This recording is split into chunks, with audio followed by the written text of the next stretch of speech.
إن الحمد لله نحمده ونستعينه ونستغفره ونؤمن به ونتوكل عليه ونعوذ بالله من شرور أنفسنا ومن سيئات أعمالنا من يهده الله فلا مضل له ومن يضلل فلا هادي له وأشهد أن لا إله إلا الله وحده لا شريك له وأشهد أن محمدا عبده ورسوله صلوات الله وسلامه عليه أرسله بالهدى ودين الحق ليظهره على الدين كله ولو كره المشركون يا أيها الذين آمنوا اتقوا الله حق تقاته ولا تموتن إلا وأنتم مسلمون يا أيها الناس اتقوا ربكم الذي خلقكم من نفس واحدة وخلق منها زوجها وبث منهما رجالا كثيرا ونساء واتقوا الله الذي تساءلون به والأرحام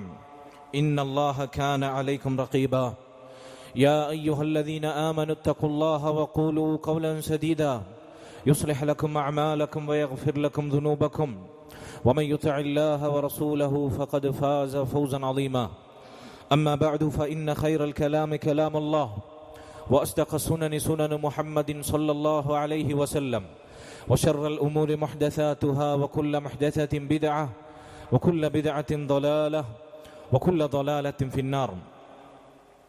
സ്നേഹാദരണീയരായ ഈ മസ്ജിദിൽ ഒരുമിച്ച് കൂടിയിട്ടുള്ള മുസ്ലിമീങ്ങളെ, സഹോദരങ്ങളെ, അല്ലാഹു സുബ്ഹാനഹു വ തആലയെ തഖ്വ ചെയ്ത് അവനെ ഭയപ്പെട്ട് ജീവിക്കണമെന്ന് സ്വന്തത്തോടേറെ ബാധ്യതയുള്ളതോടൊപ്പം നിങ്ങൾ ഓരോരുത്തരെയും ഓർമ്മപ്പെടുത്തുകയാണ്, വസിയത്ത് ചെയ്യുകയാണ്. അല്ലാഹു അതിനുള്ള തൗഫീഖ് നമുക്ക് നൽകുമാറാകട്ടെ. സഹോദരങ്ങളെ, കഴിഞ്ഞ ഖുതുബയിൽ അല്ലാഹു സുബ്ഹാനഹു വ തആല അവൻ്റെ ദീനിൻ്റെ മനോഹരമായ അധ്യാപനങ്ങളിലൂടെ ഏതൊരു മനുഷ്യനും ഈ ഭൗതിക ജീവിതത്തിൽ ആഗ്രഹിക്കുന്ന ഉപജീവനത്തിൻ്റെ മാർഗങ്ങൾ, ഭൗതികമായ സുഖങ്ങളുടെ വാതായനങ്ങൾ, അത് നമുക്ക് എളുപ്പമാകാൻ ദീൻ നമ്മോട് നിർദ്ദേശിക്കുന്ന നമ്മൾ നേടിയെടുക്കേണ്ടുന്ന ചില കാരണങ്ങളും നമ്മുടെ റിസ്ക് നമുക്ക് എളുപ്പമാകാൻ നമ്മൾ ശ്രദ്ധിക്കേണ്ടുന്ന ചില പാഠങ്ങളുമാണ് നാം സൂചിപ്പിച്ചത്. അതിനോടനുബന്ധമായി തുടർച്ചയായി ചില കാര്യങ്ങൾ കൂടി ഇന്നത്തെ ഖുതുബയിൽ പരസ്പരം ഓർമ്മപ്പെടുത്താനാണ് നാം ഉദ്ദേശിക്കുന്നത്. അല്ലാഹു സുബ്ഹാനഹു വ തആല അവൻ തൗഫീഖ് നൽകുമാറാകട്ടെ. സഹോദരങ്ങളെ, അല്ലാഹുവിലുള്ള അടിയുറച്ച ഈമാനും സൽക്കർമ്മങ്ങൾ പ്രവർത്തിക്കലും അല്ലാഹു ഹറാമാക്കിയത് ഒഴിവാക്കലും അവൻ നിർബന്ധമാക്കിയത് ഒഴിച്ചുകൂടാതിരിക്കലുമാണ് ഭൗതികമായ സുഖങ്ങളും ഉപജീവനവും നമുക്കനുകൂലമാകാനുള്ള പ്രധാനപ്പെട്ട കാരണമെന്ന് നമ്മൾ സൂചിപ്പിച്ചു. അതോടൊപ്പം അല്ലാഹുവിലുള്ള സത്യസന്ധമായ തവക്കുൽ, അവനിൽ കാര്യങ്ങൾ സമ്പൂർണമായി ഭരമേൽപ്പിക്കുന്ന അവസ്ഥ, നിരന്തരം നാം ആഗ്രഹിക്കുന്ന അല്ലാഹുവിനോട് മടുക്കാതെ തേടിക്കൊണ്ടേയിരിക്കുക, അല്ലാഹുവിനോട് ചോദിച്ചുകൊണ്ടേയിരിക്കുക എന്ന ദുആ എന്ന സർവ്വ നന്മകളുടെയും താക്കോൽ. അതോടൊപ്പം അല്ലാഹു സുബ്ഹാനഹു വ തആല അവൻ്റെ റസൂൽ സ്വല്ലല്ലാഹു അലൈഹി വസല്ലമയുടെ പേരിലുള്ള സ്വലാത്ത്, വിശിഷ്യ വെള്ളിയാഴ്ച ദിവസം, അതും നമുക്ക് റിസ്ക് നേടിത്തരാൻ പ്രധാനപ്പെട്ട കാരണമാണ് എന്നത് നമ്മൾ സൂചിപ്പിക്കുകയുണ്ടായി. കടവും പ്രതിസന്ധികളും സാമ്പത്തിക പ്രാരാബ്ധങ്ങളുമെല്ലാം അനുഭവിക്കുന്ന ആളുകൾ സത്യസന്ധമായി അതിൽ നിന്ന് രക്ഷപ്പെടാൻ ആഗ്രഹിച്ചുകൊണ്ടാണ് സാമ്പത്തിക ഇടപാടുകൾ നടത്തുന്നതെങ്കിൽ അവർ അത് വീട്ടുമെന്ന ഉറച്ച പ്രതീക്ഷയിലാണ് അതിലേർപ്പെട്ടതെങ്കിൽ അല്ലാഹു അവരെ സഹായിക്കും, അല്ലാഹു അവർക്ക് വീട്ടി നൽകും എന്നതും നാം സൂചിപ്പിക്കുകയുണ്ടായി. ഇതെല്ലാം നമ്മെ നമുക്ക് നേടിത്തരുന്ന പ്രധാനപ്പെട്ട ഗുണമാണ് ഈമാനിൻ്റെ പാതിയാണ് ക്ഷമ. ക്ഷമയില്ലാത്തവർക്ക് ഭൗതികമായും പാരത്രികമായും യാതൊന്നും നേടാൻ സാധിക്കുകയില്ല എന്നതും നമ്മൾ സൂചിപ്പിക്കുകയുണ്ടായി. സഹോദരങ്ങളെ, അക്കൂട്ടത്തിൽ നാം ഓർക്കേണ്ട പ്രധാനപ്പെട്ട കാര്യം, അല്ലാഹു സുബ്ഹാനഹു വ തആലക്ക് നന്ദിയുള്ളവരാകുക എന്നതാണ്. മുൻഗാമികൾ പറഞ്ഞു, വശുക്റുല്ലാഹി ജല്ല വഅല സിയാദത്തുൻ ഫിൽ അർസാഖ് വഫീഹി ഹിഫ്ളുൻ ലിന്നിഅമിൽ മൗജൂദ വസ്തിജ്ലാബുൻ ലിന്നിഅമിൽ മഫ്ഖൂദ. അല്ലാഹു നമുക്ക് നൽകിയ അനുഗ്രഹങ്ങൾക്ക് നന്ദി ചെയ്യുന്നവരാകുക എന്നത് നമ്മുടെ ഉപജീവന മാർഗങ്ങളിൽ വർധനവുണ്ടാകാനുള്ള കാരണമാണ്. നമുക്ക് അല്ലാഹു നൽകിയ നിലവിൽ നമ്മൾ അനുഭവിക്കുന്ന അനുഗ്രഹങ്ങൾ അത് പാഴാകാതിരിക്കാൻ, അത് സംരക്ഷിക്കപ്പെടാൻ, നമുക്ക് ലഭിച്ച അനുഗ്രഹങ്ങൾ നഷ്ടപ്പെടാതെ അത് നിലനിൽക്കാനും സംരക്ഷിക്കപ്പെടാനും അല്ലാഹു നൽകിയ അനുഗ്രഹങ്ങൾക്ക് നന്ദി ചെയ്യുക എന്നത് കാരണമാണ്. അതുപോലെ തന്നെ വസ്തിജ്ലാബുൽ ലിനിഅമിൽ മഫ്ഖൂദ, നമുക്ക് നഷ്ടപ്പെട്ട അനുഗ്രഹങ്ങൾ അത് വീണ്ടെടുക്കാൻ, തിരിച്ചു ലഭിക്കാനും അല്ലാഹുവിന് നന്ദിയുള്ളവരാകുക എന്നത് കാരണമാണ്. നേടാൻ ആഗ്രഹിക്കുന്ന അനുഗ്രഹങ്ങൾ നേടാനും ലഭിക്കപ്പെട്ട അനുഗ്രഹങ്ങൾ നിലനിൽക്കാനും ഭൗതിക ഉപജീവനോപാധികൾ അതിൽ വർധനവുണ്ടാകാനുമെല്ലാം അല്ലാഹു നൽകിയ അനുഗ്രഹങ്ങൾക്ക് നന്ദി ചെയ്യുക എന്നത് കാരണമാണ്. അല്ലാഹു സുബ്ഹാനഹു വ തആല പറഞ്ഞു, ഇപ്പോൾ ഇതാ ഈ വാചകങ്ങൾ, അല്ലാഹുവിൻ്റെ പരിശുദ്ധ ഖുർആനിലെ ഈ ആയത്തുകൾ പലരും ആപ്തവാക്യം പോലെ വാഹനങ്ങളിലും അതുപോലെ തന്നെ പോസ്റ്ററുകളിലും വീടുകളിലുമെല്ലാം പതിച്ചു വച്ചിരിക്കുന്നു. പക്ഷെ ഇതിൻ്റെ പാഠങ്ങൾ പലപ്പോഴും അതെഴുതുന്നവരും പ്രദർശിപ്പിക്കുന്നവരും ചിന്തിക്കാറില്ല എന്ന് മാത്രം. വഇദ് തഅദ്ദന റബ്ബുക്കും ലഇൻ ശകർതും ലഅസീദന്നകും, നിങ്ങളുടെ റബ്ബ് നിങ്ങളോട് വിളംബരം ചെയ്തിരിക്കുന്നു, അവൻ പ്രഖ്യാപിച്ചിരിക്കുന്നു, നിങ്ങൾ അവന് നന്ദി ചെയ്യുകയാണെങ്കിൽ ലഅസീദന്നകും, അവൻ നിങ്ങൾക്ക് വർദ്ധിപ്പിച്ചു തരിക തന്നെ ചെയ്യും. അവൻ പറയുന്നു, നിങ്ങൾ എന്നോട് നന്ദി ചെയ്യുകയാണെങ്കിൽ ഞാൻ നിങ്ങൾക്ക് വർദ്ധിപ്പിച്ചു നൽകുക തന്നെ ചെയ്യും. എന്താണ് ദുനിയാവിൽ നമ്മൾ ആഗ്രഹിക്കുന്നത്? അതിൽ വർധനവ് അല്ലാഹു നൽകുമെന്നാണ്. ചെയ്ത് തന്നതിൽ അല്ലാഹു നൽകിയ അനുഗ്രഹങ്ങളിൽ നമ്മൾ നന്ദിയുള്ളവരാണെങ്കിൽ. വലഇൻ കഫർതും ഇന്ന അദാബി ലശദീദ്, ഈ വാചകം പലപ്പോഴും പലരും മറച്ചു വെക്കാറുണ്ട്. എന്നാൽ എന്നോട് നിങ്ങൾ നന്ദികേട് ചെയ്താലോ എൻ്റെ ശിക്ഷ അത് കഠിനമായിരിക്കും. ഒരേ സമയം പ്രതീക്ഷയും അള്ളാഹുവിനെ കുറിച്ചുള്ള ഭയവും സമ്മാനിക്കുന്ന ആയത്താണിത്. അള്ളാഹു നൽകിയ അനുഗ്രഹങ്ങൾക്ക് നന്ദിയുള്ളവരായാൽ അവൻ ആ അനുഗ്രഹങ്ങൾ വർദ്ധിപ്പിച്ചു നൽകും, നിലനിർത്തും, നഷ്ടപ്പെട്ടത് തിരിച്ചു നൽകും. എന്നാൽ കിട്ടിയ അനുഗ്രഹങ്ങൾക്ക് നമ്മൾ പ്രവർത്തിക്കുന്നത് നന്ദികേടാണെങ്കിൽ അള്ളാഹുവിൻ്റെ ശിക്ഷ കഠിനമായിരിക്കും. സഹോദരങ്ങളെ, എങ്ങനെയാണ് അള്ളാഹു നൽകിയ അനുഗ്രഹങ്ങൾക്ക് നന്ദിയുള്ളവരാകുക? മുൻപ് നമ്മളൊരു ഖുതുബ വിശാലമായി അതിനെക്കുറിച്ച് സംസാരിച്ചിട്ടുണ്ട്. ചുരുക്കി പറയാം, അള്ളാഹു ചെയ്തു തന്ന അനുഗ്രഹങ്ങൾക്ക് നന്ദിയുള്ളവരാകുക എന്ന് പറഞ്ഞാൽ ഹൃദയത്തിൽ ആദ്യം എന്തു നമ്മൾ നേടിയാലും, ദുനിയാവിൽ എന്തു നമ്മൾ സമ്പാദിച്ചാലും, എത്ര സുഖങ്ങൾ നമ്മൾ അനുഭവിക്കുന്നുണ്ടെങ്കിലും, എത്ര വലിയ വിദ്യാസമ്പന്നരാണെങ്കിലും, എത്രമാത്രം നേട്ടങ്ങൾ കൊയ്തെടുത്താലും അതെൻ്റെ കഴിവല്ല, എൻ്റെ സാമർഥ്യമല്ല, എൻ്റെ ബുദ്ധിയല്ല, എൻ്റെ പാരമ്പര്യമല്ല, മറിച്ച് അല്ലാഹുവിൻ്റെ കനിവാണ്, അവൻ്റെ ഔദാര്യമാണ്, അവൻ്റെ ഓശാരമാണ്. അവൻ എനിക്ക് സമ്മാനിച്ചതാണ്, അവൻ എനിക്ക് രേഖപ്പെടുത്തിയതാണ്, അവൻ തന്നത് മാത്രമേ എനിക്കുള്ളൂ. ഈ തിരിച്ചറിവ് ഹൃദയത്തിൽ ആദ്യം ഉണ്ടാകണം. നന്ദിയുടെ പാഠം ആദ്യം തുടങ്ങുന്നത് ഹൃദയത്തിലാണ്. അല്ലാഹു നൽകിയതാണ് എന്ന തിരിച്ചറിവിൽ ലഭിച്ചതെല്ലാം എന്തുമാകട്ടെ, ഏതുമാകട്ടെ, അല്ലാഹുവിൻ്റെ കനിവും ഓശാരവും ഔദാര്യവും മാത്രമാണ്. ലാ ഹൗല വലാ ഖുവത ഇല്ലാ ബില്ലാ, ഒരു കഴിവും ഒരു ശക്തിയും എനിക്ക് സ്വയമായില്ല, അല്ലാഹു നൽകിയിട്ടല്ലാതെ, അല്ലാഹുവിനെ കൊണ്ടല്ലാതെ എനിക്കൊന്നിനും സാധിക്കുകയില്ല എന്ന തിരിച്ചറിവ് ഹൃദയത്തിൽ ആദ്യം ഉണ്ടാകണം. രണ്ടാമതായി, എന്തു ലഭിച്ചാലും എന്തു നേടിയാലും അല്ലാഹുവിലേക്ക് നാവ് കൊണ്ട് ചേർത്തി പറയാൻ, ക്രെഡിറ്റ് അല്ലാഹുവിന് പതിച്ചു നൽകാൻ നാവ് കൊണ്ട് നാം സന്നദ്ധരാകണം. എന്റേത്, എനിക്കുള്ളത്, ഞാൻ വെട്ടിപ്പിടിച്ചത്, എൻ്റെ മുതൽ, എൻ്റെ കഴിവ്, എൻ്റെ സാമർഥ്യം, എൻ്റെ അധികാരം, എൻ്റെ അറിവ് ജൽപ്പിച്ചുകൂടാ. ഞാൻ എന്ന ഭാവം വാക്കിലോ ഹൃദയത്തിലോ ഒരു മുസ്ലിമിന് ഉണ്ടായിക്കൂടാ. അത് നന്ദിക്കെതിരാണ്, അള്ളാഹുവിനോട് ധിക്കാരത്തിനെതിരാണ്, അത് അഹങ്കാരമാണ്, ധാർഷ്ട്യമാണ്. സഹോദരങ്ങളെ, അള്ളാഹുലേക്ക് ചേർത്തി പറയുക, അൽഹംദുലില്ലാഹ്, അള്ളാഹു നൽകിയതാണിത്, അവനാകുന്നു സർവസ്തുതിയും, അള്ളാഹു നൽകിയതാണിത്, അവൻ്റെ ഔദാര്യമാണ്, അവൻ്റെ ഓശാരമാണ് എന്ന തിരിച്ചറിവിനോടൊപ്പം അത് അള്ളാഹുലേക്ക് ചേർത്ത് പറയുക, നമ്മിലേക്ക് ചേർത്തി പറയാതിരിക്കുക. മൂന്നാമതായി, നാവ് കൊണ്ട് അള്ളാഹുവിൻ്റെ അനുഗ്രഹങ്ങൾ തിരിച്ചറിഞ്ഞു, ഹൃദയം കൊണ്ട് അള്ളാഹുവിൻ്റെ അനുഗ്രഹങ്ങൾ തിരിച്ചറിഞ്ഞു, നാവ് കൊണ്ട് അള്ളാഹുലേക്ക് അത് ചേർത്തി പറഞ്ഞു, അവന് സ്തുതികൾ അർപ്പിച്ച് ശരീരം കൊണ്ട് ആ അനുഗ്രഹങ്ങൾ അള്ളാഹുവിന് നന്ദി ചെയ്യുന്ന, അവൻ അനുസരിക്കുന്ന രൂപത്തിൽ പ്രവർത്തിക്കുക എന്നതാണ്. ഒരിക്കലും അള്ളാഹു നൽകിയ സമ്പത്ത്, അവൻ നൽകിയ അറിവ്, അവൻ നൽകിയ അധികാരം, അവൻ നൽകിയ ഭൗതിക സുഖങ്ങൾ അള്ളാഹു ഹറാമാക്കിയതിൽ വിനിയോഗിക്കുകയില്ല എന്ന് ഉറപ്പുവരുത്താൻ, ഒരു ഹറാമും അള്ളാഹു നൽകിയ അനുഗ്രഹങ്ങൾ കൊണ്ട് ഞാൻ പ്രവർത്തിക്കുകയില്ല എന്ന് ഉറപ്പുവരുത്താൻ നമുക്ക് സാധിച്ചാൽ അതാണ് നന്ദിയുടെ അവസാന പാഠം. അതുകൊണ്ട് ഹൃദയത്തിലും നാവിലും പ്രവൃത്തിയിലും രൂഢമൂലമാകുന്ന നന്ദിയുള്ളവരായാൽ അല്ലാഹു സുബ്ഹാനഹു വ തആല നമുക്ക് വർദ്ധിപ്പിച്ചു നൽകുമെന്നാണ്.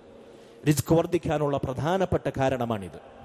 സഹോദരങ്ങളെ, അടുത്തതായി നാം സൂചിപ്പിക്കട്ടെ, അല്ലാഹു സുബ്ഹാനഹു വ തആലയോട് സദാ ഇസ്തിഗ്ഫാർ ചെയ്യുന്നവരാകുക, അവനോട് എന്നും തൗബ ചെയ്യുന്നവരാകുക. അതിന് പ്രത്യേക സീസണില്ല, പ്രത്യേക കാലയളവില്ല, പ്രത്യേക സമയമില്ല. തൗബയും ഇസ്തിഗ്ഫാറും ഒരു മുസ്ലിമിന്റെ നിത്യജീവിതത്തിലെ നിത്യസംഭവമാകണം. നമ്മുടെ റസൂൽ സ്വല്ലല്ലാഹു അലൈഹി വസല്ലം അവിടുന്ന് ഒരു സദസ്സിൽ നിന്ന് അവിടുന്ന് ആ സദസ്സിൽ പങ്കെടുത്തു പിരിയുന്നതിന് മുമ്പ് 100 തവണ, ചില റിപ്പോർട്ടുകളിൽ അവിടുന്ന് 70 തവണ, 70ഉം 100ഉം തവണ ഒരു സദസ്സിൽ അവിടുന്ന് നിത്യജീവിതത്തിൽ ഇസ്തിഗ്ഫാറും തൗബയും അധികരിപ്പിക്കാറുണ്ടായിരുന്നെങ്കിൽ, അതിന്റെ വാചകങ്ങൾ ഉരുവിടാറുണ്ടായിരുന്നുവെങ്കിൽ നമ്മൾ എത്രമേൽ അത് വർദ്ധിപ്പിക്കണം. അവിടുത്തെ ഹദീസിൽ കാണാം, തൂബ ലിമൻ ഇസ്തഗ്ഫറ തൂബ ലിമൻ ഇസ്തഗ്ഫറ ഫീ സ്വഹീഫതിഹി ഇസ്തിഗ്ഫാറൻ കസീറ. ആരാണോ തങ്ങളുടെ നന്മയുടെ ഏടുകളിൽ ഇസ്തിഗ്ഫാറിന്റെ ശേഖരങ്ങൾ വർദ്ധിപ്പിച്ചത്, അവന് സ്വർഗത്തിലേക്ക് മംഗളം. തൂബ ലിമൻ വജദ ഫീ സ്വഹീഫതിഹി ഇസ്തിഗ്ഫാറൻ കസീറ. തന്റെ നന്മയുടെ ഏടുകളിൽ ഇസ്തിഗ്ഫാർ വർദ്ധിപ്പിച്ചവൻ, പാപമോചന തേട്ടം വർദ്ധിച്ചവൻ, അവന് സ്വർഗത്തിലേക്ക് സ്വാഗതമെന്ന് നബി സല്ലല്ലാഹു അലൈഹി വസല്ലം അവിടുന്ന് നമ്മെ കേൾപ്പിക്കുകയുണ്ടായി.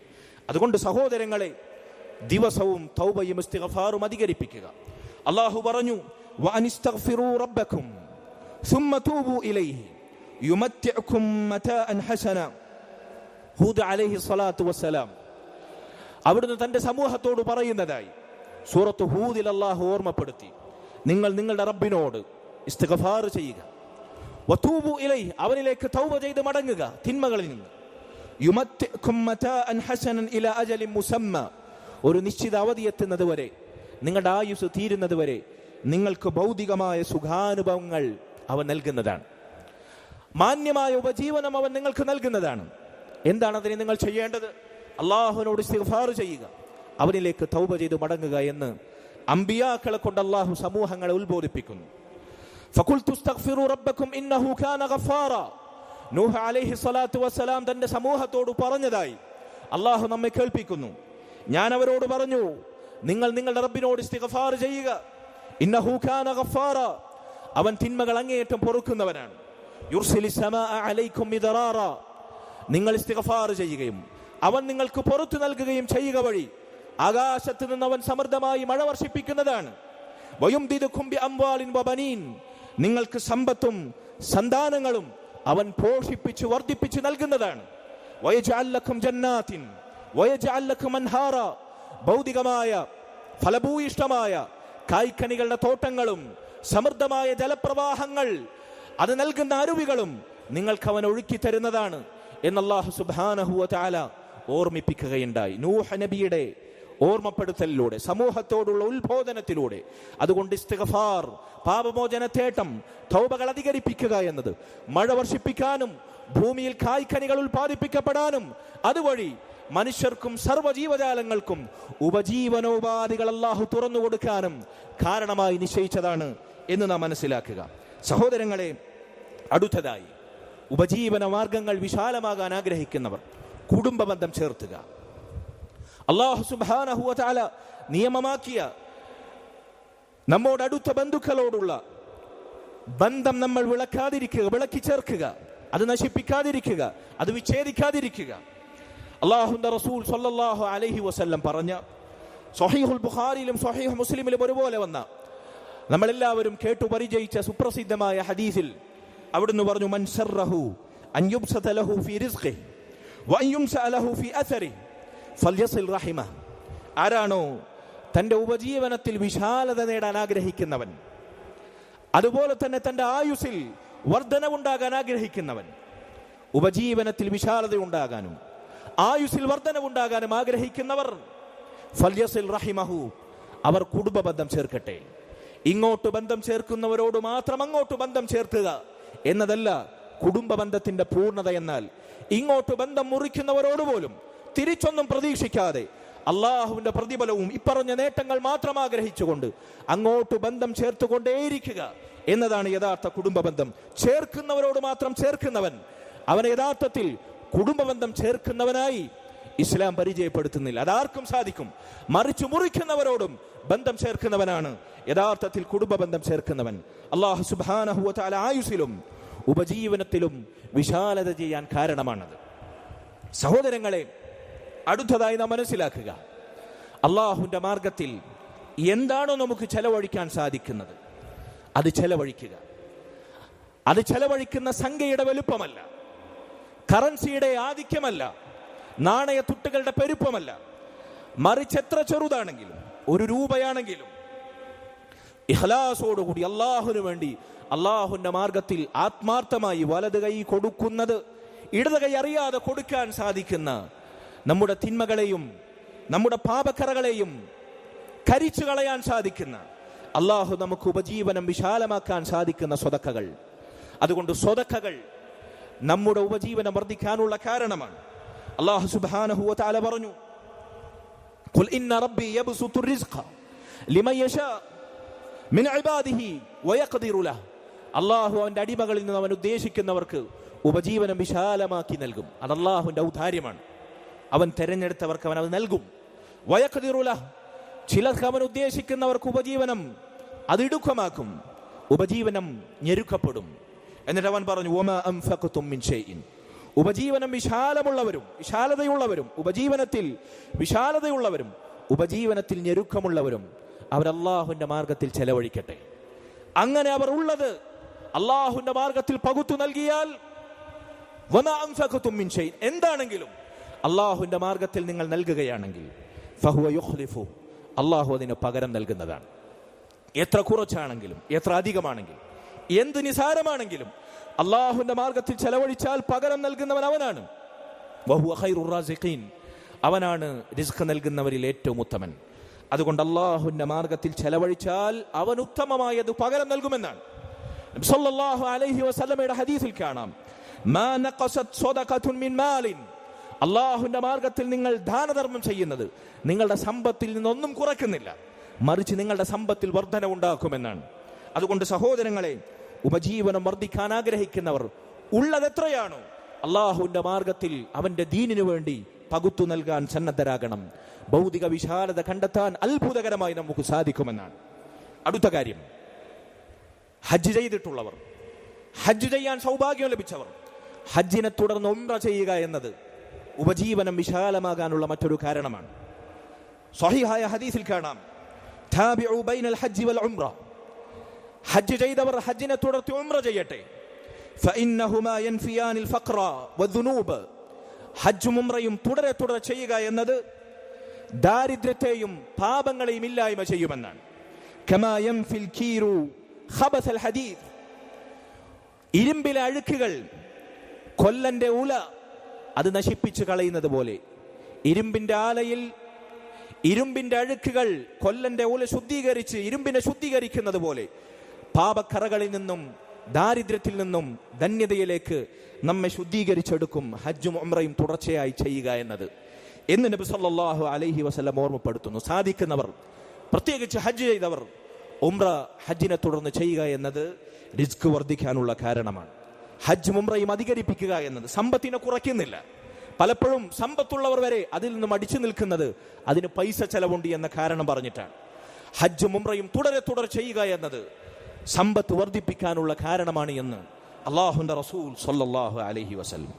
സഹോദരങ്ങളെ, മറ്റൊരു കാരണം, വിവാഹപ്രായമെത്തിയവർ അവർ വിവാഹം ചെയ്യുക എന്നതാണ്.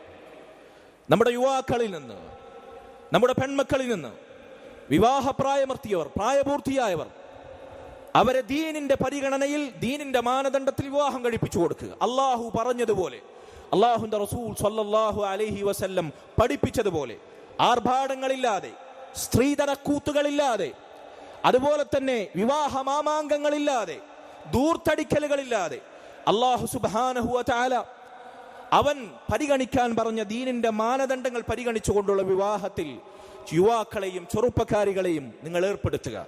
അതവർക്ക് റിസ്ക് വർദ്ധിക്കാൻ കാരണമാണ് എന്നാണ്. വിവാഹം കഴിക്കുക, മക്കളുണ്ടാകുക എന്നത് ഒരു മനുഷ്യന്റെയും ഉപജീവനത്തിന് വിഘാതമല്ല, തടസ്സമല്ല.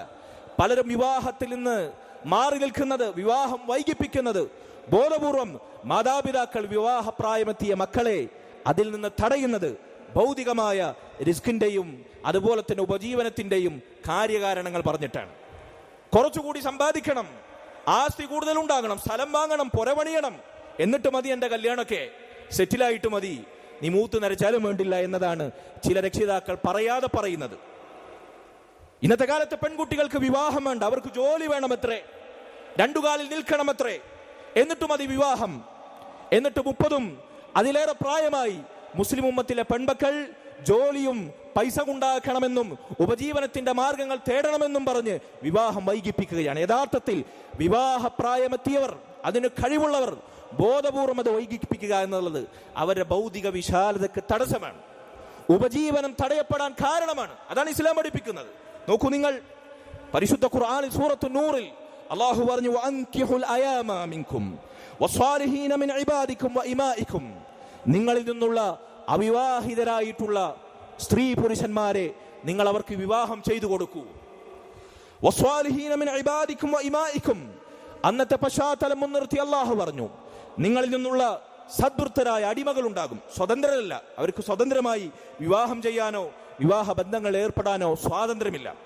അങ്ങനെ സ്വാലിഹീങ്ങളായിട്ടുള്ള ചാരിത്രശുദ്ധി ആഗ്രഹിക്കുന്ന അടിമകളുണ്ടെങ്കിൽ, അടിമ സ്ത്രീകളുണ്ടെങ്കിൽ, ഉടമകളെ, യജമാനന്മാരെ, നിങ്ങൾ അവർക്ക് ചാരിത്രശുദ്ധി സംരക്ഷിക്കാൻ, അവർക്ക് ഭൗതിക വിശാലത നേടാൻ കാരണമായ വിവാഹ ബന്ധത്തിലേക്ക് അവരെ നിങ്ങൾ പ്രോത്സാഹിപ്പിക്കുക.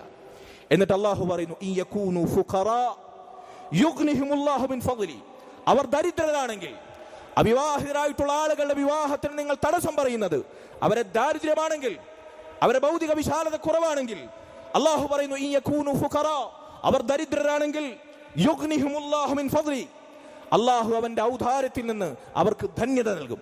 അല്ലാഹു ആണ് സമ്പത്ത് നൽകുന്നവൻ. സമ്പത്തിന്റെയും ഉപജീവനത്തിന്റെയും ഖജനാവുകളുടെ താക്കോലുകൾ അല്ലാഹുവിങ്കൽ ഭദ്രമാണ്. അവനാണ് അത് തുറന്നിട്ട് കൊടുക്കുന്നവർ, മറ്റാരുടെയും കുത്തകയല്ലാതെ.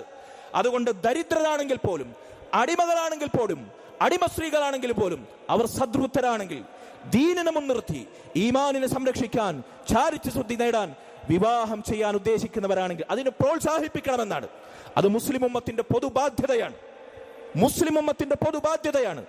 എങ്കിൽ നിങ്ങൾ തടസ്സം പറയുന്ന അവരുടെ ഉപജീവനോപാധികൾ അള്ളാഹുവിന്റെ ഖജനാവിൽ നിന്ന് കൊടുത്തവർക്ക് ധന്യതയും സമ്പത്തും നൽകുമെന്നാണ് അള്ളാഹുവിന്റെ വാഗ്ദാനമാണ്.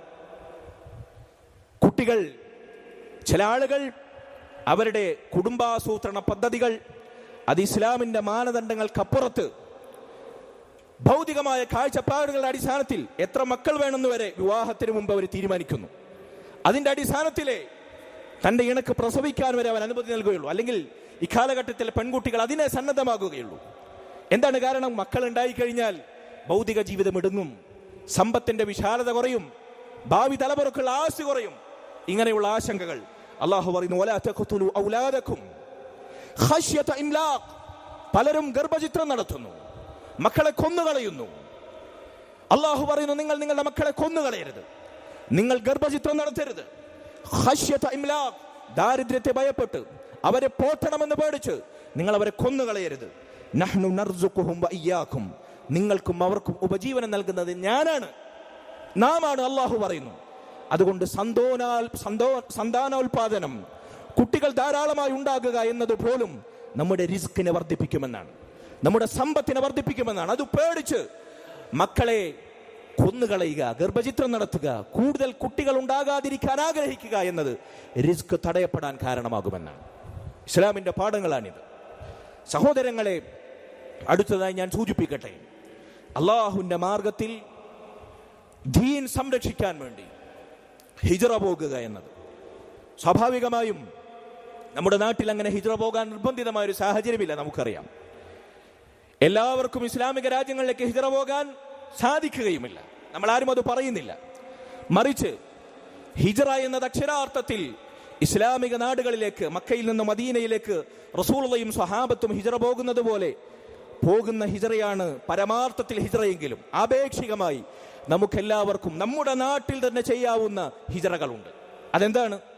നമ്മുടെ ദീൻ സംരക്ഷിക്കാൻ, നമ്മുടെയും നമ്മുടെ മക്കളുടെയും ദീൻ സംരക്ഷിക്കുന്ന ഇടങ്ങളിൽ നമ്മുടെ നാട്ടിൽ തന്നെ മാറി താമസിക്കുക എന്നത്, നമ്മുടെയും നമ്മുടെ മക്കളുടെയും ദീൻ ഫസാദാക്കുന്ന ഇടങ്ങളിൽ പാർക്കാതിരിക്കുക എന്നുള്ളത്, അവരുടെ നിസ്കാരത്തിനും ദീനിന്റെ നന്മകൾക്കും പ്രോത്സാഹിപ്പിക്കുന്ന ഇടങ്ങളിൽ, മസ്ജിദുകളിൽ നിന്ന് ബാങ്കുലികൾ ഉയരുന്ന ഇടങ്ങളിൽ, തൗഹീദിന് വേണ്ടി സ്ഥാപിക്കപ്പെട്ട മസ്ജിദുകളിൽ സുജൂദ് ചെയ്യാൻ, അള്ളാഹുവിന് മാത്രം ഇബാദത്ത് ചെയ്യാൻ സ്വാതന്ത്ര്യം അനുവദിക്കപ്പെടുന്ന മസ്ജിദുകളിൽ, വെള്ളിയാഴ്ചകളിൽ തങ്ങൾക്ക് മനസ്സിലാകുന്ന ഭാഷയിൽ ഉത്ബുദ്ധരാകാൻ ഉപദേശങ്ങൾ കേൾക്കാൻ സാധിക്കുന്ന ജുമുഅ ഖുതുബകൾ നടക്കുന്ന ഇടങ്ങളിൽ, ഇങ്ങനെ ദീനനുസരിച്ച് ജീവിക്കുന്നവർക്കിടയിൽ ദീനിന്റെ നന്മകൾ പകർന്നും പകർത്തിയും കൊടുക്കുന്ന ഇടങ്ങളിൽ നമുക്ക് നമ്മുടെ മക്കളുടെയും ഭാവി തലമുറയുടെയും ദീനിനെ സംരക്ഷിക്കാൻ വേണ്ടി മാറി താമസിക്കാൻ പറ്റുന്ന ഹിജ്റകളുണ്ടല്ലോ, ആ ഹിജ്റ ഇസ്ലാമിന്റെ ഭാഷയിൽ ആപേക്ഷികമായ ഹിജ്റയാണ്. ഇതുപോലും സാധിക്കുന്നിടത്ത് നമ്മൾ ചെയ്യാതെ നമ്മുടെ ദീൻ പണയം വെച്ച് ജീവിക്കുക എന്നുള്ളത് നമ്മുടെ റിസ്ക് പോലും തടയപ്പെടാൻ കാരണമാണ്. അവിടെ നമ്മുടെ റിസ്ക് നഷ്ടപ്പെടുമെന്ന ആശങ്ക. എങ്ങനെയാ മാറി താമസിച്ചാൽ എന്റെ കച്ചവട ഏർപ്പാടും ബന്ധങ്ങളും കൂട്ടുകുടുംബവും സുഹൃത്തുക്കളും ഒക്കെ എവിടെയാണ് എന്ന് പലരും ന്യായം പറയും. പക്ഷെ അത് അസ്ഥാനത്താണ്.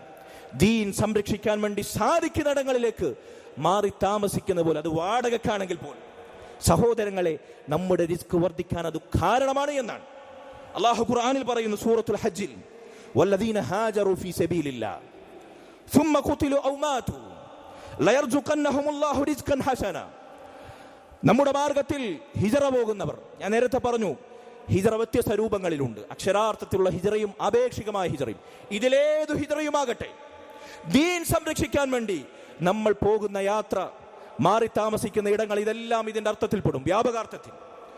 ആ മാർഗത്തിൽ ഇനി അവർ കൊല്ലപ്പെടുകയോ അതല്ലെങ്കിൽ അവർ മരിക്കുകയോ സ്വാഭാവികമായ മരണം കൈവരിക്കുകയോ അതല്ലെങ്കിൽ മരിക്കാതെ അവർ ജീവിക്കുകയോ ചെയ്താൽ, ആ മാർഗത്തിൽ ശത്രുക്കളുടെ പീഡനം കാരണം അവർ കൊല്ലപ്പെടുക, ഷഹീദാകുക, അതല്ലെങ്കിൽ സ്വാഭാവിക മരണം വരിക്കുക, അതല്ലെങ്കിൽ അവർ മരിക്കാതെ ജീവിക്കുക, ഈ മൂന്നവസ്ഥകൾ ഉണ്ടാവും. ലയർസുഖന്നഹുമുല്ലാഹു റിസ്ഖൻ ഹസന. അല്ലാഹു പറയുന്നു, അവർക്ക് മാന്യമായ മനോഹരമായ ഉപജീവനം നാം നൽകുക തന്നെ ചെയ്യും. നാം അവർക്ക് നൽകുക തന്നെ ചെയ്യും. മരിച്ചവർക്കും ഷഹീദായവർക്കുമുള്ള ഉപജീവനം റിസ്ക് എന്താണ്? അവരുടെ ബർസഹിൽ ഖബറിൽ സ്വർഗീയാനുഭവങ്ങളായിരിക്കും. അവർ നാളെ പരലോകത്തെത്തിയാൽ സ്വർഗത്തിൽ അല്ലാഹു സുബ്ഹാനഹു വ തആല അവർക്ക് നൽകുന്ന നിലക്കാത്ത റിസ്കിന്റെ പ്രവാഹമായിരിക്കും അവർ സ്വർഗീയാരാമങ്ങളിൽ. ജീവിച്ചിരിക്കുന്നവർക്കുള്ള റിസ്ക് എന്താണ്? ജീവിക്കാൻ മാന്യമായ ഭൗതികമായ വിഭവങ്ങൾ അല്ലാഹു അവർക്ക് നൽകുമെന്നാണ്. ദീൻ സംരക്ഷിക്കാൻ വേണ്ടി മാറി താമസിക്കുന്നവർ, പലായനം ചെയ്യുന്നവർ അല്ലാഹു ഏറ്റെടുത്തതാണ്. അല്ലാഹുവാണ് ഏറ്റവും ഉത്തമമായി റിസ്ക് നൽകുന്നവൻ. അല്ലാഹു നമ്മെ ഓർമ്മപ്പെടുത്തുകയാണ്.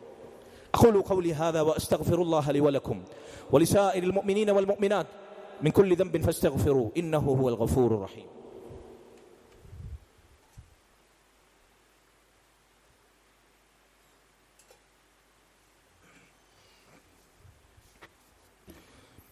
الحمد لله وحده والصلاة والسلام على من لا نبي بعده وعلى آله وأصحابه الفائزين برضا الله أما بعد.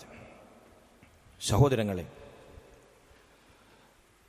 നമ്മുടെ ഉപജീവന മാർഗങ്ങൾ അല്ലാഹുവിങ്കിൽ നിന്ന് തുറന്നു ലഭിക്കാൻ, അത് നമുക്ക് അനുകൂലമാക്കാൻ നമ്മൾ ശ്രദ്ധിക്കേണ്ടുന്ന മറ്റൊരു പ്രധാനപ്പെട്ട കാര്യം, ഐഹിക ലോകത്തെ നമ്മുടെ ജീവിതം അത് പരലോകത്തിന് വേണ്ടി ലക്ഷ്യമാക്കുക എന്നതാണ്. ദുനിയാവിലെ നമ്മുടെ ലക്ഷ്യം ദുനിയാവാകാതിരിക്കുക എന്നതാണ്. ഈ ജീവിതത്തിന്റെ പരമപ്രധാനമായ ലക്ഷ്യം അത് ആഖിറമാക്കി സ്ഥാപിക്കുക എന്നതാണ്. റസൂലുള്ളാഹി സ്വല്ലല്ലാഹു അലൈഹി വസല്ലമയുടെ മനോഹരമായൊരു ഹദീസ്, എത്ര കേട്ടാലും ആഴത്തിലുള്ള ഇതിന്റെ പാഠങ്ങൾ ഹൃദയത്തെ പിടിച്ചു കുലുക്കുന്ന ഒരു ഹദീസ്. ഒരുപക്ഷെ ഈ പറയുന്ന, ഈ ശബ്ദം കേൾക്കുന്ന എന്നെ ഏറെ സ്വാധീനിച്ച ഹദീസ് എന്ന് വ്യക്തിപരമായി പറയാൻ ഞാൻ ആഗ്രഹിക്കുകയാണ്. അല്ലാഹുവിന്റെ റസൂൽ സ്വല്ലല്ലാഹു അലൈഹി വസല്ലം പറഞ്ഞു, മൻ കാനത്തി ദുനിയ ഹമ്മഹു ജഅലല്ലാഹു ഫഖറഹു ബൈന ഐനൈഹി വഫറഖ അലൈഹി ശംല വലം യതിഹി മിനദ് ദുനിയ ഇല്ലാ മാ ഖുദ്ദിറ ലഹ്. ആരാണോ ദുനിയാവിനെ ലക്ഷ്യമാക്കി ജീവിച്ചവൻ, അല്ലാഹു സുബ്ഹാനഹു വ തആല അവന്റെ കൺമുമ്പിൽ ദാരിദ്ര്യം ഇട്ടുകൊടുക്കും. പണ്ഡിതന്മാർ ഇതിനെ വിശദീകരിക്കവ പറഞ്ഞു, അവന്റെ കൈകളിൽ നിറയെ സമ്പത്തുണ്ടെങ്കിലും, അവന്റെ സ്വത്തിന്റെ ശേഖരങ്ങളിൽ എത്ര ആസ്തിയുണ്ടെങ്കിലും, ഭൂലോകം വാഴ്ത്തിയ സമ്പന്നനാണെങ്കിലും, കോടിപതിയാണെങ്കിലും, ലക്ഷപ്രഭുവാണെങ്കിലും, അള്ളാഹുവിന്റെ ദുനിയാവിൽ അവന്റെ ലക്ഷ്യം ദുനിയാവ് മാത്രമാണെങ്കിൽ അവന്റെ കൺമുമ്പിൽ അള്ളാഹു ദാരിദ്ര്യം ഇട്ട് കൊടുക്കും. എത്ര കിട്ടിയാലും അവന് മതിയാവില്ല. വഫറഖ അലൈഹി ശംല, അവന്റെ കാര്യങ്ങൾ, ഭൗതിക ജീവിതത്തിലെ കാര്യങ്ങൾ അള്ളാഹു ഛിന്ന ഭിന്നമാക്കും. ഒരു കാര്യത്തിലും അവന് ബറക്കത്ത് കണ്ടെത്താൻ സാധിക്കുകയില്ല. മരിക്കുവോളം മരിക്കാതെ ദുനിയാവിന് വേണ്ടി ഓടുന്ന അവസ്ഥ. കാര്യങ്ങളിൽ ഒരു ബറക്കത്ത് ഉണ്ടാവുകയില്ല, ഛിന്ന ഭിന്നമാകും. അവന്റെ തിരക്ക് അവസാനിക്കുകയില്ല. എല്ലാം അവസാനിച്ചിട്ട് നന്നാകാമെന്നതാണ് ശൈത്താൻ അവൻ ഓതി കൊടുക്കുന്നത്. സമയമുണ്ടാകുകയില്ല മരിക്കുവോളം. എന്നാൽ ദുനിയാവിൽ നിന്ന് നശിക്കുന്ന ദുനിയാവിൽ മരിക്കാത്തതുപോലെ ദുനിയാവിന് വേണ്ടി നശിച്ചൊടുങ്ങിയവൻ അധ്വാനിച്ച് നേടി സമ്പാദിച്ചത് എന്താണ്? വലം യഅതിഹി മിനദ് ദുനിയ ഇല്ലാ മാ ഖുദ്ദിറ ലഹ്, അല്ലാഹു രേഖപ്പെടുത്തിയതല്ലാതെ. അവനെ പടക്കുന്നതിന് മുമ്പ്, ആകാശഭൂമികളെ സൃഷ്ടിക്കുന്നതിന് മുമ്പ് അല്ലാഹു രേഖപ്പെടുത്തിയ അവന്റെ റിസ്കിൽ നിന്ന് ഒരു രൂപ അധികം അവന് സമ്പാദിക്കാൻ സാധിക്കും. ഒരു ഉറുപ്പി അധികം. എത്ര തലകുത്തി മറിഞ്ഞാലും, എത്ര ചോര നീരാക്കി വിയർപ്പൊഴുക്കി ജീവിതം മുഴുവൻ ദുനിയാവിനെ നീ സമർപ്പിച്ചാലും, സഹോദര, എന്താണ് നിനക്ക് ദുനിയാവിൽ കിട്ടാൻ പോകുന്നത്? അള്ളാഹു രേഖപ്പെടുത്തിയതിനപ്പുറത്ത് എന്തെങ്കിലും കിട്ടുമോ? ഒന്നുമില്ല. ഇതാണ് ദുനിയാവ് ലക്ഷ്യമാക്കിയവരുടെ അവസ്ഥ. എന്നാൽ നേരെ തിരിച്ച്, മൻ കാനത്തിൽ ആഖിറതു ഹമ്മഹു, ആരുടെ ലക്ഷ്യമാണോ പരമപ്രധാനമായ തേട്ടം അത് ആഖിറമാക്കി സ്ഥാപിച്ചത്, ദുനിയാവിൽ അവൻ ജീവിക്കുന്നത് ദുനിയാവിന് വേണ്ടിയല്ല, ആഖിറത്തിന് വേണ്ടി. അതുകൊണ്ട് ആഖിറത്തിൽ സ്വർഗം നേടാൻ ദുനിയാവിനെ മെരുക്കുന്നവനാണ് അവൻ. ആഖിറത്തിനെ ബാധിക്കാത്ത ദുനിയാവ്, ആഖിറത്തിന് വേണ്ടി ദുനിയാവിനെ ഫ്ലെക്സിബിൾ ആക്കും അവൻ, ദുനിയാവിന് കടിഞ്ഞാനിടും അവൻ. കാരണം അവൻ ദുനിയാവിൽ ജീവിക്കുന്നത് സ്വർഗം നേടാൻ, ആഖിറത്തിന് വേണ്ടിയാണ്. ഇതാണോ ഒരാളുടെ ലക്ഷ്യം? ജഅലല്ലാഹു ഗിനാഹു ഫീ ഖൽബി, അവന്റെ ഹൃദയത്തിനകത്തളങ്ങളിൽ അള്ളാഹു ധന്യതയും സമ്പത്തും സ്ഥാപിക്കുമെന്നാണ്. അവന്റെ കയ്യിൽ ചിലപ്പോൾ പൈസ ഉണ്ടാവില്ല, പക്ഷെ ഹൃദയത്തിനുള്ളിൽ അള്ളാഹുവിന് ധന്യത രേഖപ്പെടുത്തും. അള്ളാഹു ഹൃദയത്തിൽ ധന്യത രേഖപ്പെടുത്തിയവനേക്കാൾ വലിയ സമ്പന്നനാരുണ്ട്? അള്ളാഹു ഹൃദയത്തിൽ ഐശ്വര്യം രേഖപ്പെടുത്തിയവനേക്കാൾ ലക്ഷപ്രഭുവും കോടിപതിയുമാരുണ്ട്? ദുനിയാവിൽ ആഖിറം ലക്ഷ്യമാക്കുന്നവന്റെ ഹൃദയത്തിൽ അള്ളാഹു ധന്യത രേഖപ്പെടുത്തുമെന്നാണ്. വജമഅ ലഹു ശംല, അവന്റെ കാര്യങ്ങൾ അള്ളാഹു ഏറ്റെടുക്കുമെന്നാണ്. അള്ളാഹു സമാഹരിച്ചു നൽകും. അവനോട് ക്ഷീണിക്കേണ്ടി വരികയില്ല. അവന്റെ കാര്യങ്ങൾ പടച്ച റബ്ബ്, അവനെ പടച്ച് അവന് റിസ്ക് രേഖപ്പെടുത്തിയ റബ്ബ് ഏറ്റെടുക്കുമെന്നാണ്. എന്നിട്ടോ നബി സല്ലല്ലാഹു അലൈഹി വസല്ലം അവസാനം ആ ഹദീസ് അവസാനിപ്പിക്കുന്നത് ഇങ്ങനെയാണ്: വഅതത്ഹു ദുനിയ വഹിയ റാഗിമ, ദുനിയാവാണോ നിന്റെ ആശങ്ക? അതെ, ആഖിറം ലക്ഷ്യമാക്കി ദുനിയാവിൽ ജീവിച്ചാൽ ദുനിയാവ് കീഴ്പ്പെടുത്തപ്പെട്ടതുപോലെ നിന്റെ പിന്നാലെ വരുമെന്നാണ്. നിന്നെ തേടി ദുനിയാവ് വരുമെന്നാണ്. നീ ദുനിയാവിനെ തേടി അലയേണ്ടതില്ല, ജീവിതം ഹോമിക്കേണ്ടതില്ല. ആഖിറം ലക്ഷ്യമാക്കിയാൽ അള്ളാഹു നിന്റെ ദുനിയാവ് ഏറ്റെടുക്കുകയും ദുനിയാവ് നിന്റെ പിന്നാലെ വരുമെന്നാണ്. നമുക്ക് റിസ്ക് ലഭിക്കാനുള്ള ഏറ്റവും പ്രധാനപ്പെട്ട മനോഹരമായ പാഠം ഇതാണ്. ആഖിറം ലക്ഷ്യമാക്കി ജീവിക്കുക എന്നതാണ്. പരലോകം ലക്ഷ്യമാക്കി ജീവിക്കുക എന്നതാണ്. ഒരു ദിവസം പോലും പരലോകത്തെ മറക്കാതെ, സ്വർഗത്തെ മറക്കാതെ, നരകത്തെ മറക്കാതെ, മരണത്തെ ഭയക്കാതെ, ഖബറിന് ഓർമ്മയില്ലാതെ ജീവിക്കാതിരിക്കുക എന്നതാണ്. റിസ്കിന്റെ വാതായനങ്ങൾ അത്ഭുതകരമായി നമ്മെ തേടിയെത്തുന്ന കാഴ്ചകൾ നമുക്ക് കണ്ണുകൊണ്ട് കാണാൻ സാധിക്കും, ഖൽബ് കൊണ്ട് അനുഭവിക്കാൻ സാധിക്കും, ജീവിതം കൊണ്ട് സാക്ഷ്യപ്പെടുത്താൻ സാധിക്കും. അല്ലാഹു സുബ്ഹാനഹു വ തആല അതിനുള്ള തൗഫീഖ് നമുക്ക് നൽകുമാറാകട്ടെ. റബ്ബനാ ആതിനാ ഫിദ്ദുനിയ ഹസന വഫിൽ ആഖിറതി ഹസനത വഖിനാ അദാബന്നാർ. ربنا هب لنا من أزواجنا وذرياتنا قرة أعين واجعلنا للمتقين إماما. اللهم ارحم والدينا كما ربيانا صغارا. اللهم ارحم والدينا كما ربونا صغارا. اللهم ارحم والدينا كما ربونا صغارا. اللهم اغفر للمؤمنين والمؤمنات والمسلمين والمسلمات الأحياء منهم والأموات إنك مجيب الدعوات يا قاضي الحاجات. اللهم أعز الإسلام والمسلمين في كل مكان. اللهم أعز الإسلام والمسلمين في كل مكان وأذل الشرك والمشركين في كل مكان. اللهم يا حي يا قيوم برحمتك نستغيث أصلح لنا إلهنا شأننا كله ولا تكلنا إلى أنفسنا طرفة عين. اللهم إنا نسألك علما نافعا ورزقا طيبا وعملا متقبلا. اللهم إنا نسألك علما نافعا ورزقا طيبا وعملا متقبلا. اللهم إنا نسألك علما نافعا ورزقا طيبا وعملا متقبلا. ربنا تقبل منا إنك أنت السميع العليم وتب علينا إنك أنت التواب الرحيم واغفر لنا يا غافر المذنبين وارحمنا بأنواع رحمتك يا أرحم الراحمين. والحمد لله رب العالمين وصلى الله وسلم وبارك على نبينا محمد وعلى آله وصحبه أجمعين.